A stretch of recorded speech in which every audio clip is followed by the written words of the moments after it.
talaga si YouTube, na kainis na talaga. Itong pinagtitripan yata niya ako eh. Yung subscriber ko ba naman, ito magpo 4 years na akong subscriber ko, no? Imbes na tumaas, ito binabawasan niya. Ano ba nangyayari sa'yo, YouTube? May galit ka ba sa akin? Ha? Ito, nagtatanong lang ako kung bakit yung mga subscriber natin nalalagas unti-unti.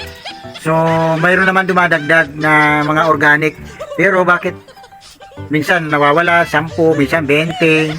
Ano ba nangyayari? Ito lang, comment ko lang sa comment section. Bakit kaya ganon? So, nandito ako ngayon sa, tambay muna ako sa labas kasi nga, ang init ang ulo ko. Ang init ang ulo ko sa iyo, YouTube. Bakit mo ginagawa to? Ha? Dagdag bawas ang ginagawa mo eh. Bakit ganon, ha? Mga kagago, paki-comment na lang sa comment section kung bakit hindi ko alam bakit ganito.